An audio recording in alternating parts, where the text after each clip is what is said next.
अब आगे गुरुदेव अपने परिवार की तरफ क्या संकेत कर रहे हैं, शतलोक आश्रमों से जुड़े इन मंदबुद्धि भक्तों की तरफ क्या संकेत कर रहे हैं, जो वर्तमान इस परीक्षा के समय में जहां एक एक श्वास की कीमत है, हमारे समय की कीमत है, और ये लोग उसे यूं ही डले ढोने में, बकवाद करने में, राजनीतिक रैलियों में धक्के खाने में, डले ढोने में बर्बाद कर रहे हैं। क्या संकेत कर रहे हैं गुरुदेव भगवान? गुरु बिन काहु न पाया ज्ञाना, जो तोथा वो चढ़े किसाना। गुरु बिन वेद पढ़े जो प्राणी, समझे न सार रहे ज्ञानी। तो बच्चों, अब वो आपको गुरु प्राप्त हुआ है। जैसे आपको बताया कि ये सौदा फिरना ही संतो, यो सौदा फिरना ही। मनुष्य जीवन का जो सौदा है, इस मानव जीवन का जो सौदा, इसमें अगर नुकसान हो गया, ये बहुत ज्यादा नुकसान है इसका। फिर इस जीवन में कई जीवनों के अंदर भी ये अक्षति पूर्ति नहीं होगी, और इसके जिम्मेदार ये नकली गुरु जो काल के दूत। क्या करें गुरुदेव भगवान, समझ में आ गया होगा विशेष संदेश है ये। इशारा कर रहे हैं गुरुदेव नकली संतों पर, और संकेत दे रहे हैं अपने परिवार पर, शतलोक आश्रम मैनेजमेंट पर, कि मनुष्य जन्म प्राप्त कर कर यदि हमने ये भक्ति पूर्ण नहीं की, और यदि हम बकवादों में लगे रहे, तो ये क्षतिपूर्ति हम असंख्य जन्मों तक नहीं कर पाएंगे। यानी इस कलयुग की पिछली पीढ़ी में यदि हमने मर्यादा में रहकर सतगुरु की सतभक्ति नहीं की, पतिव्रता पद पर रहकर उनको परमपिता परमेश्वर मानकर, अपना इष्ट मानकर, और यदि पार नहीं हो पाए, तो ये क्षतिपूर्ति हम असंख्य जन्मों तक नहीं कर पाएंगे, असंख्य जन्मों तक। और गुरुदेव कह रहे हैं इसके जिम्मेदार कौन है? ये काल के दूत। इसके जिम्मेदार ये काल के दूत हैं, क्योंकि अंतर्यामी परमात्मा जेल में बैठा है। उनको पता है कि बाहर सतलोक आश्रमों से जुड़ी मेरी प्यारी संगत को कौन भ्रमित कर रहा है, मेरी नादान संगत को कौन भ्रमित कर रहा है, कौन उनकी मर्यादा तुड़वा रहा है, राजनीति में धक्के खिला रहा है, अयोध्या में भंडारे में लेके जा रहा है, परशुराम की जयंती में लेकर जा रहा है, आरक्षणों में धक्के खिला रहा है, उनका अनमोल समय और श्वासें बर्बाद करवा रहा है, कहीं लाइब्रेरी बनवाकर, कहीं धर्मशाला बनवाकर, कहीं अन्नपूर्णा मुहिम के तहत मान बढ़ाई के भूखे ये नकली गुरु सतगुरु रामपाल जी के परिवार वाले।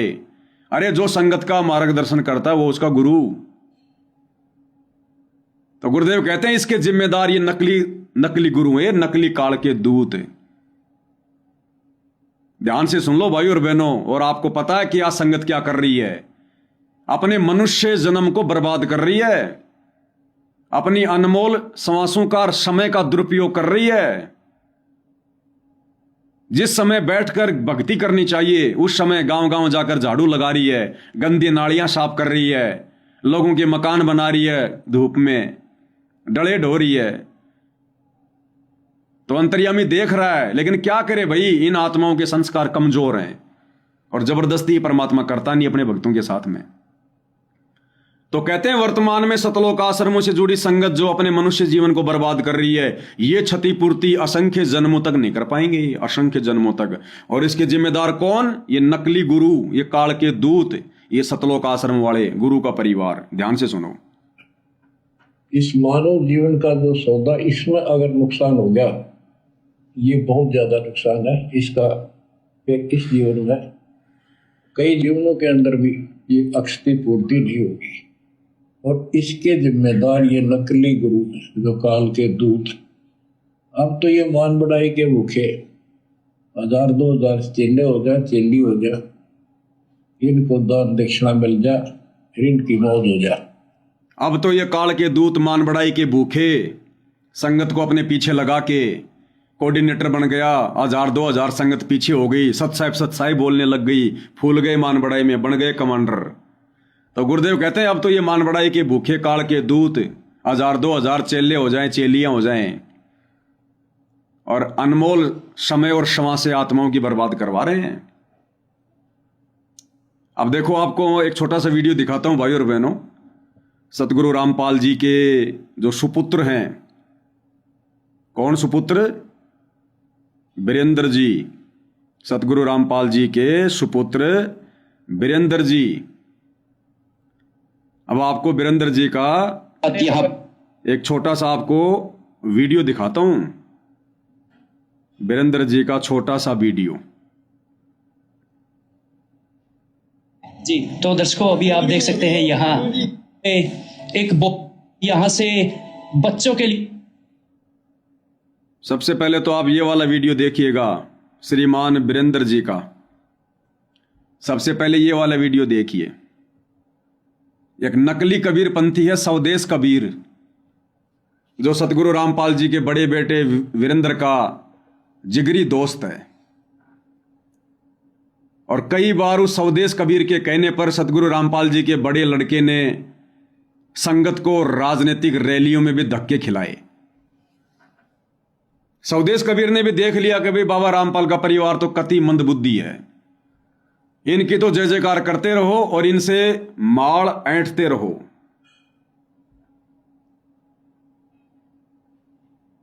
और शतलोक आश्रम धनाना में वो स्वदेश कबीर मदीना गांव से 150 ट्रैक्टर और गांव वालों को बैठाकर और एक लाइब्रेरी की डिमांड लेकर शतलोक आश्रम धनाना में आता है, बैंड बाजे बजवाता हुआ, बैंड बाजे बजवाता हुआ। और पहले से पता होता है इनको सतलोक आश्रम वालों को, तो उन 150 उन ट्रैक्टरों में बैठे गांव वालों का और स्वदेश कबीर का सम्मान करने के लिए सतगुरु रामपाल जी का बड़ा बेटा वीरेंद्र अपने जैसे मंदबुद्धि 30-40 भक्तों को लेकर, हाथ में गुलदस्ता लेकर, शॉल लेकर और स्वागत के लिए मेन गेट पर खड़ा हो जाता है, जैसे उसके गुरुजी आ रहे हो हिसार जेल से। और जैसे बैंड बाजे बजाते हुए स्वदेश कबीर अपनी टोली के साथ में आता है, सतगुरु रामपाल जी का बड़ा लड़का उसका स्वागत करता है। वो वीडियो आप लोगों ने देखा ही होगा। और स्वदेश कबीर ये डिमांड करता है कि मदीना गांव में एक इंटरनेशनल लेवल की लाइब्रेरी बनाई जाए, पुस्तकालय बना जाए, जिसमें लड़के पढ़ के लिख के आईएएस बनेंगे, आईपीएस बनेंगे, बड़े बड़े अधिकारी बनेंगे। और सतगुरु रामपाल जी का बड़ा बेटा उसके इस प्रस्ताव को स्वीकार करता है। और कुछ दिनों बाद में उस मदीना गांव में सतगुरु रामपाल जी की भोली भाली संगत को मजदूर के रूप में खड़ा करके लाइब्रेरी की नींव खोदने का कार्य शुरू हो जाता है। और बहुत लंबी चौड़ी लाइब्रेरी बन रही है, बहुत लंबी चौड़ी, तकरीबन 1000 वर्ग गज में, 1000 वर्ग गज में। जैसे 100 गज का मकान होता ना, ऐसे ऐसे 1000 गज का मकान, इतनी जगह पे वो लाइब्रेरी बन रही है। अंडरग्राउंड, ऊपर, ज्यादा भी नहीं तो कम से कम 2 करोड़ रुपए उस लाइब्रेरी पर लगेंगे। अभी भी काम चल रहा है, नादान संगत वहां पर डले ढोरी है, बेगार कर रही है। और जिस दिन लाइब्रेरी का उद्घाटन करना था, तो भैया स्वदेश कबीर को इस बात का पता है कि बाबा रामपाल के लड़के को बुलाया जाए, क्योंकि काल जब किसी की ऐसी तैसी करता तो ढंग से करता है, ढंग से। गुरुदेव भगवान कहते हैं, बच्चों हमने मकान का उद्घाटन नहीं करना, हमने मकान को बनाते समय कोई ऐसा जैसे जगत वाले करते हैं, ईंट वगैरह रखते हैं, उसका पूजन करते हैं, हमने ऐसा नहीं करना कुछ भी। ये परंपराओं में आता है, ये कर्मकांड में आता है, पाखंड में आता है। ये सीधा सा तरीका बताया गुरुदेव भगवान ने, बच्चों आपने कोई ट्यूबवेल लगाना है, कोई मकान बनवाना है, कुछ भी करना है, उस कार्य की शुरुआत से पहले अपने गुरुदेव भगवान का मंगलाचरण बोल दो। बस अपने गुरुदेव का मंगलाचरण बोलो। मंगलाचरण का मतलब होता है सब कुछ मंगल ही मंगल होना, यदि आप मर्यादा में हो तो। यदि आप गृह प्रवेश कर रहे हो तो ज्यादा से ज्यादा उस घर में अपना सामान रखने से पहले सर्वप्रथम अपने गुरुदेव भगवान का दरबार लगाओ। उस दरबार में गुरुदेव भगवान का देसी घी का खड़ी बत्ती वाला दीपक लगाओ। और यदि सुबह का समय है तो नित्य नियम कर लो, दोपहर का समय है तो रमेणी कर लो, शाम का समय है तो संध्या आरती कर लो। बस हो गया तुम्हारा गृह प्रवेश। अब काल प्रेरणा से वैसे तो सारी मर्यादा टूटी हुई है इनकी तो, एडी से चोटी तक, लेकिन काल ढंग से निचोड़ता है। तो सतगुरु रामपाल जी के बड़े बेटे को मुख्य अतिथि के तौर पर और नींव डालने के लिए, लाइब्रेरी की नींव डालने के लिए स्वदेश कबीर ने मदीना गांव में बुलाया। अब ये राजनेताओं के साथ रह रहकर राजनेता बन गया, इसके शौक राजनेताओं जैसे हो गए वीरेंद्र के। तो अकेला थोड़ी जाएगा, 2-4 गाड़ियां लेकर गया, 15-20 साथ में गए मुख्य मुख्य भगत। काल सबको लपेटता है, परीक्षा सबकी चल रही है। चला गया भाई साहब। अब जगत वाले तो जगत के हिसाब से करेंगे साहब, आपको खुश करने के लिए गोले में माला डाली जा रही है। अरे गुरुजी तो कहते हैं कि मरे हुए आदमी पर कफन भी एक ही डालना है। और सतगुरु रामपाल जी के बेटे ने तो 10-15 माला अपने गले में डलवा रखी फूलों की, 10-12 माला। गुरुदेव ने तो मुर्दे पर भी एक ही कफन डालने के लिए कहा, और गुरुदेव का बेटा तो भी जिंदा है, 10-10 माला अपने गले में डलवा रखी फूलों की। मान बढ़ाई ले रहा है। क्या कहा गुरुदेव ने कि ये जिम्मेदार कौन है? ये मान बढ़ाई के भूखे काल के दूत। तो अपना सम्मान करवा रहा है, माला डलवा रहा है, जबकि भगत ने अपने गले में माला नहीं डलवानी चाहिए। सतनाम के नियम में गुरुदेव ने ये मना कर रखा है, मर्यादा टूटेगी। माला डलवाने का मतलब है अपनी जय जयकार करवाना, अपनी पूजा करवाना। इनको क्या लेना देना मान मर्यादाओं से? तो पहले आप ये वाला वीडियो देखिएगा, किस प्रकार से काल ढंग से ठग रहा है। जी तो दर्शकों, अभी आप देख सकते हैं यहाँ संत रामपाल जी महाराज जी के बड़े सुपुत्र मदीना गांव में यहाँ पर आ चुके हैं, और यहाँ पर बहुत ही एक भव्य परमार्थ के कार्य का यहाँ पर शुभारंभ किया जा रहा है। मालाएं डाली जा रही है और यहाँ पर स्वागत किया जा रहा है संत रामपाल जी महाराज जी द्वारा चलाई गई उस मुहिम का, अन्नपूर्णा मुहिम के तहत, जो आज यहाँ मदीना गाँव में एक बहुत ही भव्य लाइब्रेरी का जो यहाँ पर निर्माण होने वाला है, उसी का यहाँ पर एक शुभारंभ देखने को मिल रहा है।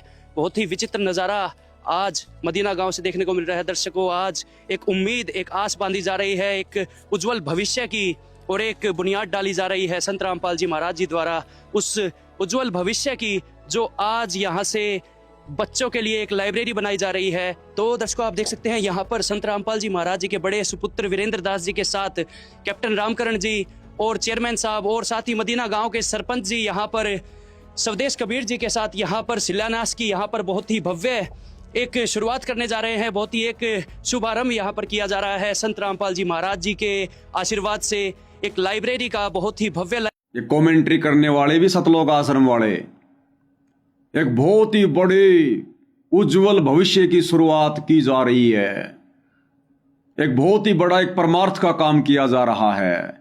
इनको भक्ति करना परमार्थ का काम नहीं लगता, ये डले ढोना इनको परमार्थ का काम लगता है। भक्ति से भविष्य उज्जवल नहीं होगा, ये नींव खोदने से, बेगार करने से, लाइब्रेरी बनाने से भविष्य उज्जवल होगा।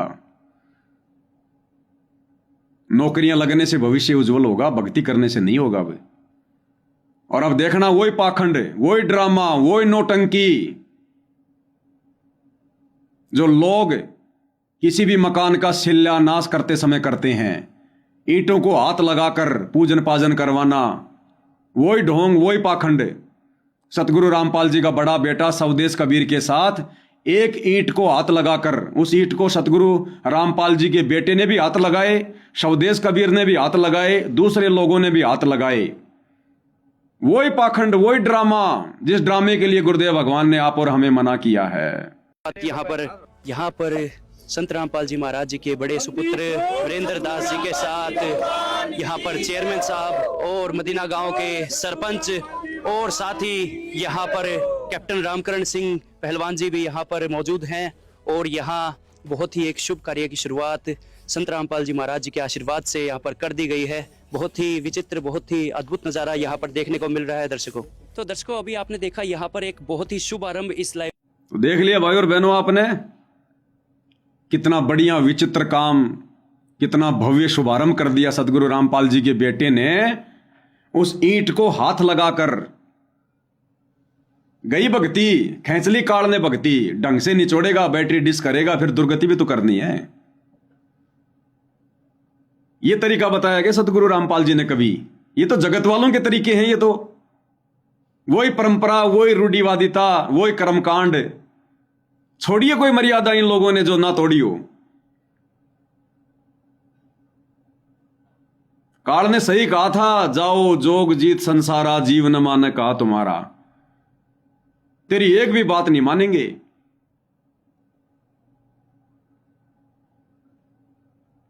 अरे भैया, वो ईंट को हाथ लगाने की क्या जरूरत थी? ये दोबारा से रूढ़िवादिता में अंदर जाने की क्या जरूरत है? ईंट के हाथ नहीं लगाओगे तो क्या वो लाइब्रेरी नहीं बनेगी? लेकिन वो परंपरा, उस परंपरा का निर्वाह कर रहा है सतगुरु रामपाल जी का बेटा। जिन परंपराओं को तोड़ने के लिए सतगुरु रामपाल जी ने एडी से चोटी तक का जोर लगाया, आज उन्हीं परंपराओं में सतगुरु रामपाल जी का परिवार धंसता जा रहा है। इसलिए परमात्मा ने कहा था कि जब कलयुग 5505 बीतेगा तब मैं अपना एक दास भेजूंगा। और इन्होंने तो कर दिया काम तमाम। इन्होंने तो कर दिया गुरु जी का नाम रोशन देश और दुनिया में। अब विचार करो भाई और बहनों, क्या भक्ति समझी इन्होंने, क्या ज्ञान समझा इन लोगों ने। इनमें जरा भी अकल नहीं है, क्या जरा भी शर्म नहीं इन लोगों में। इन लोगों ने गुरु जी का एक भी सत्संग कभी ढंग से बैठकर ध्यान से नहीं सुना होगा, एक भी। तभी तो ये बकवाद कर रहे हैं। ये इतिहास बन रहा है। आने वाले समय में दुनिया इनकी शकल पे थूका करेगी कि नालायकों, परमात्मा तुम्हारे घर में आया और तुम अपनी नीच हरकतों के चलते परमात्मा से कोसों दूर बैठे रहे।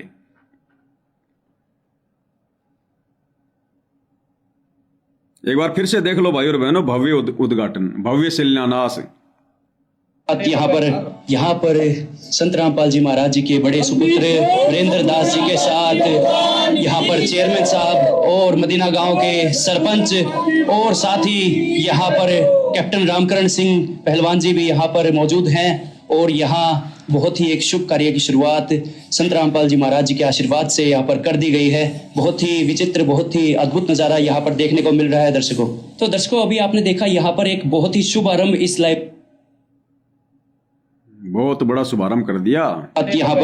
यहाँ पर संत रामपाल जी महाराज जी के बड़े सुपुत्र वीरेंद्र दास जी के साथ यहाँ पर चेयरमैन साहब और मदीना गांव के सरपंच और साथ ही यहाँ पर कैप्टन रामकरण सिंह पहलवान जी भी यहाँ पर मौजूद हैं। और यहाँ बहुत ही एक शुभ कार्य की शुरुआत संत रामपाल जी महाराज जी के आशीर्वाद से यहाँ पर कर दी गई है। बहुत ही विचित्र, बहुत ही अद्भुत नज़ारा यहाँ पर देखने को मिल रहा है दर्शकों। तो दर्शकों, अभी आपने देखा यहाँ पर एक बहुत ही शुभ आरंभ इस लाइव, देखा भाई और बहनों,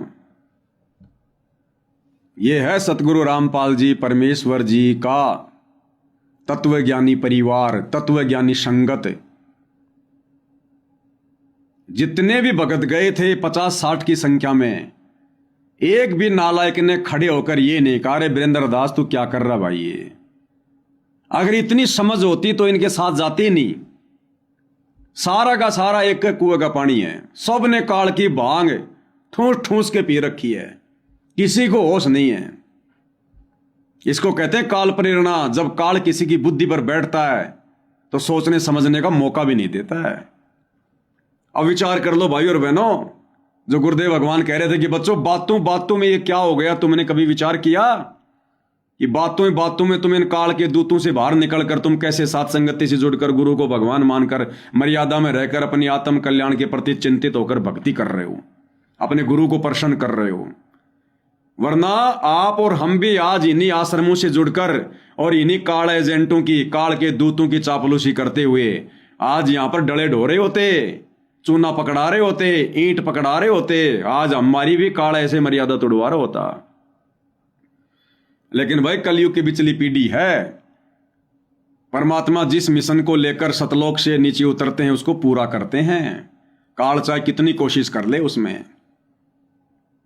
तो अब बताओ भाई, गुरुदेव भगवान की विशेष वीआईपी रजा कहां है? इन सतलोक आश्रमों में है, गुरु जी के परिवार पर है, या आप और हमारे जैसे गुरुद्रोही समझे जाने वाले साथ संगति से जुड़े सत्सेवक भाई बहनों के ऊपर है?